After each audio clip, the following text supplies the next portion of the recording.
राजकीय, सामाजिक, आध्यात्मिक, शैक्षणिक, शेतीविषयक बातम्यांसाठी आदर्श भारत माझा सदैव न्याय हक्कासाठी आपल्यासोबत. भारत सरकारचा पद्मश्रीचा मानाचा पुरस्कार, राष्ट्रीय पातळीवरचा आणि राज्य सरकारचा सर्वोच्च पुरस्कार महाराष्ट्र भूषण या पुरस्काराने ज्यांना सन्मानित राज्य आणि केंद्र सरकारने केले असे आजचे सत्कारमूर्ती 6 दशकं महाराष्ट्राच्या रंगमंच आणि तमाम रसिक प्रेक्षकांना आपल्या सिद्धार्थ अभियाने मोहित करणारे सन्मान्य अशोकजी सराफ, निविदाताई, ज्यांच्या शुभास्ते आजचा सत्काराचा सोहळा या ठिकाणी झाला, असे राजकारणातले चिरतरुण, केंद्रीय मंत्री, माजी मुख्यमंत्री, माजी राज्यपाल आणि माझ्या राजकारणामध्ये मला सुरुवातीलाच आशीर्वाद ज्यांचा मला मिळाला ते आदरणीय नेते शिंदेसाहेब, नव्या मुंबईचे खरेखुरे दादा,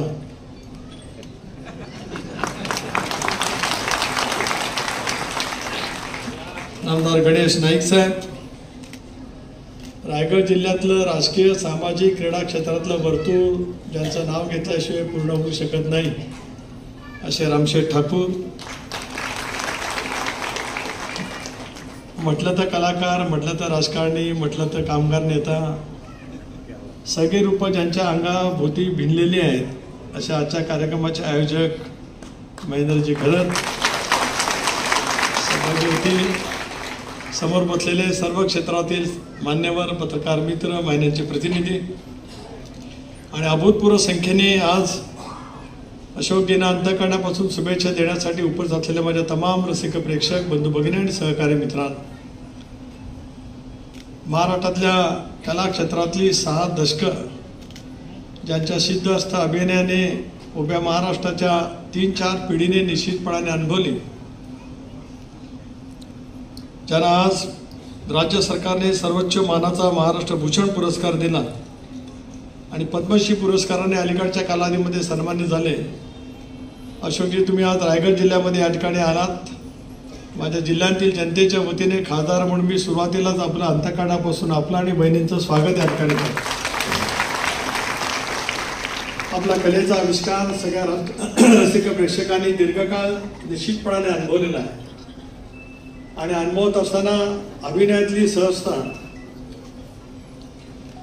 विनोद बुद्धी, वेगवेगळ्या प्रकारची भूमिका करत असतानाच आपलं अभिनव कौशल्य ज्या पद्धतीने आपण सादर केलं, महाराष्ट्रामध्ये अशा अनेक प्रतिदेश कलावंत असू शकतील, आहे ते उद्याच्या भविष्यामध्ये सुद्धा घडतील, पण अशोक सराफ होणे नाही एवढं मात्र नक्कीच आवर्जून सांगितलं.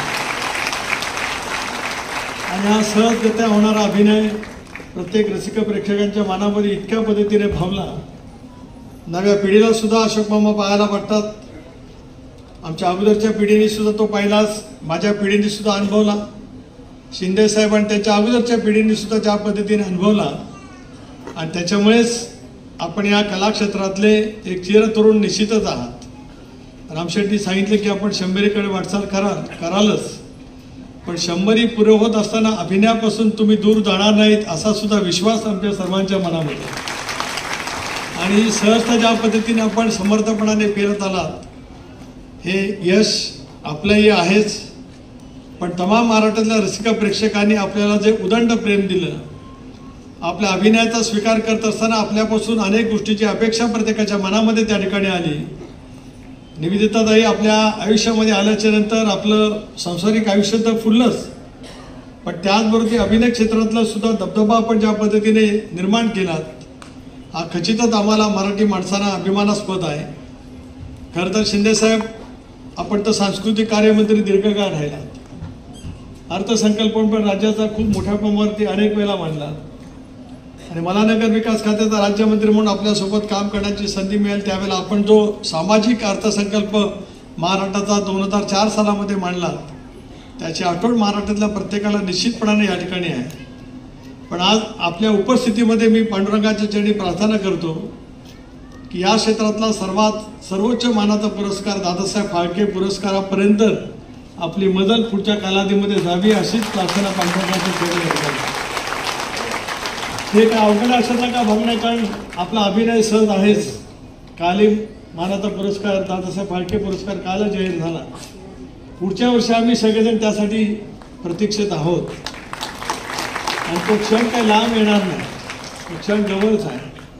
आणि ती सहजता आज ज्या पद्धतीने आपण पेलवता ही आम्हा सर्वांच्या दृष्टिकोनातून निश्चितपणानं अभिमानास्पद त्या ठिकाणी आहे. मी असे नाईक साहेब असतील, शिंदे साहेब असतील, आम्हाला सुद्धा रोज वेगवेगळे अभिनय करायला लागतात. सकाळी आम्ही बालकलाकाराच्या भूमिकेत असतो, दुपारच्या वेळेला तरुणाच्या भूमिकेत असतो, कधी खलनायकाच्या भूमिकेमध्ये सुद्धा लोक आम्हाला नेतात, कधी चरित्र अभिनेत्याच्या भूमिकेमध्ये सुद्धा यावं लागतं. पण चेहरे आणि मुखवटे हे वेगवेगळे असतात. ज्यावेळेला आपण सगळेजण काम करत असतात त्यावेळेला सुद्धा चेहरे आणि मुखवटे वेगळे असतात. पण पडद्यावर असलेलं मन हे महत्त्वाचं असतं. आपलं मन जे आहे आणि आपल्या संवेदना ज्या आहेत त्या मराठी रसिकांच्या पेक्षा इतक्या पराकोटीच्या उच्च कोटीच्या आहेत की त्याच्यातूनच उद्याच्या भवितव्यातली एक नवीन कलाकारांची पिढी आपलं दीपस्तंभाप्रमाणे घडलेलं मार्गदर्शन आणि आपला सहजता अभिनय हे घेऊन जर काय नव्या पिढीने त्यांच्या जीवनातला जर काय कोण मनाशी ठरवलं तर त्याच्यामध्ये आपल्याशिवाय दुसरं कोणाचं नाव त्या ठिकाणी येऊ शकणार नाही. एवढाच आज आवर्जून या कार्यक्रमाच्या निमित्त या ठिकाणी सांगू इच्छितो. रामशेट्टी मगाशी उल्लेख केला महेंद्र गर्तांचा, माझा, नाईक साहेबांचा. आता रामशेट्टी आणि महेंद्र गर्तांची दोस्ती कशी आहे ती काय पनवेलकरांना नव्याने सांगण्याची आवश्यकता असेलला का भाग नाही. अनेक वेळेला महेंद्र गर्त कुठल्या पक्षात आहेत असा प्रश्न अनेकांना पडतो. पण मी चांगल्या अर्थाने महेंद्र बोलतोय, म्हणजे त्याच्यामुळे त्यांची माझी सुद्धा तितकी जवळीक रामशेट्टी तर आहेच. झेडपी मधला साथीदार म्हणजे नंतरचा, अगोदरचा नाही. मी 92च्या वेळेचा नाहीच. नाईक साहेबांची सुद्धा त्या ठिकाणी आहेच. आणि मग रामशेठचे आशीर्वाद त्यांच्या पाठीमागे असल्यामुळे त्यांना काही कमी पडलं अशाला का भाग नाही. शिंदे साहेब आपल्या पक्षाचे ते जिल्ह्याचे अध्यक्ष आहेत, पण 6 महिने ते जगभर फिरतात आणि 6 महिने इथे असतात. राष्ट्रीय पातळीवरचा कामगारांचा नेता, आंतरराष्ट्रीय पातळीवर कलाकार तर आहे सगळीकडे, पण त्याने आज नाईक साहेबांना आणि मला या ठिकाणी सन्मानित केलं ते सुद्धा शिंदे साहेबांच्या हस्ते. त्यामुळे आजचं व्यासपीठ काय आज अशोक आपण इथं असल्यामुळे मी काय बोलणार नाही, पण भाजप, राष्ट्रवादी काँग्रेस आणि काँग्रेस एका व्यासपीठावरती आणण्याची किंवा अकाउंट करू शकतो ते महेंद्र करतात.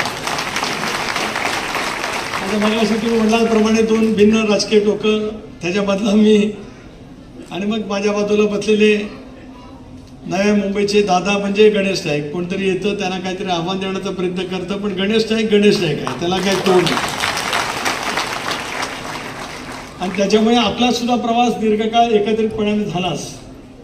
त्याच्यामुळे तुमच्या सगळी गुणवैशिष्ट्य, तुमची काम करण्याची पद्धती, संघटनेच्या बद्दलची असलेली तुमची आस्था आणि नवी मुंबई घडवण्यामध्ये आपण केलेलं दीर्घकाळ योगदान हे आम्हाला सर्वांनाच अभिमानास्पद त्या ठिकाणी निश्चितपणे आहे. म्हणून आज शिंदेसाहेब आपल्या शुभ हस्ते ज्यावेळेला आम्हाला सन्मानित होण्याची संधी मिळाली, मला आज आवर्जून 2च मिनिटं या ठिकाणी सांगायचे आहेत की 85 साली स्वर्गीय वसंतदादा पाटील यांनी मला काँग्रेस पक्षाची, इंडियन नॅशनल काँग्रेस पक्षाची हाताच्या पंजाची निशाणीची उमेदवार केली. दुर्दैवाने मी पराभूत झालो. स्वर्गीय वसंतदादा राजस्थानचे राज्यपाल झाले, त्याच्यानंतर राजकारणामध्ये त्यांचं दुर्दैवी त्यावेळेला निधन झालं. आणि मला जर काय राजकीय आधार जर काय कोणाचा मिळाला तर शिंदे साहेबांचा आणि विलासराव देशमुखांचा मिळाला. त्याचाच आवर्जून उल्लेख या ठिकाणी बॅरिस्टर अंतुले साहेबांचं नाव घेतल्याखेरीज या जिल्ह्यातला कोणी वेगवेगळ्या क्षेत्रामध्ये काम करणार असेल, राजकारणामध्ये असेल, ते तर कधी पूर्ण होऊ शकतच नाही. अंतुले साहेबांचा सुद्धा सहवास मिळाला आणि त्या माध्यमातून वेगवेगळ्या पदावरती काम करण्याची संधी मिळाली. आणि आज शिंदेसाहेब आपल्या हस्ते आणि विशेष करून सिने अभिनेते म्हणून वेगवेगळ्या मालिकांमध्ये काम केलेले, नाट्यरंगमंचावरती काम केलेले अशोकजींच्या उपस्थितीमध्ये ज्यावेळेला सत्कार होतो त्यावेळेला तो आनंद निश्चितपणाने वाटत असतो. असेच क्षण आयुष्यभरामध्ये पुढच्या कालावधीमध्ये सतत त्या ठिकाणी यावेत आणि जीवनातली अशीच घडी अशीच राहू दे, अशीच या निमित्ताने मी प्रार्थना या ठिकाणी व्यक्त करतो. नाईक साहेब, आपला संघर्ष काय कमी होणार नाही आणि संघर्षाशिवाय गणेश नाईक आहेत अशातला काय भाग नाही. आणि त्यांच्या जोडीला आता रामशेठ आहे. आता समोर आमचे बबनदादा बसलेत, ते पण सगळ्या पक्षाचे जिल्हा प्रमुख म्हणून मी मागे त्यांची ओळख करून दिलेली होती. आणि शेजारी जय म्हात्रे आहेत. आणि मग बाकीचे सगळे आपापल्या पद्धतीने या ठिकाणी बसले आहेत. अशी सगळी पनवेलमधली जुनी जाणती अनेक वर्षाच्या प्रवासातले सगळे सहकारी आज या कार्यक्रमाच्या निमित्ताने या ठिकाणी भेटले. आजचं हे सिडकोच्या माध्यमातून उभं राहिलेलं नाट्यगृह असेल आणि मला आठवतं की 4 सालामध्ये राज्यमंत्रीपदाची सूत्र घेतली त्यावेळेला सिडको कमी झालेलं होतं.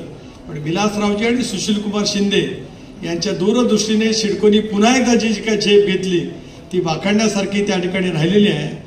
देवेंद्रजी असतील त्या कालावधीमधले मुख्यमंत्री असतील या सर्वांचं योगदान झालं आणि म्हणूनच भूमिपुत्रांच्या नामाने उभी राहिलेली वास्तू स्वर्गीय दीपा पाटील साहेबांच्या नामाने उभी राहिलेली वास्तू उद्याच्या कालावधीमध्ये संघर्ष आणि मिलाफ याचं एकत्रितपणाने दर्शन घडवण्याने निश्चितपणे ठरेल. ते विचार घेऊनच आम्ही पुढच्या कालावधीमध्ये वाटचाल करत राहू एवढंच विनम्रपणे या सत्काराच्या निमित्ताने या ठिकाणी सांगतो. आपल्या सर्वांचे आभार. जय हिंद, जय महाराष्ट्र.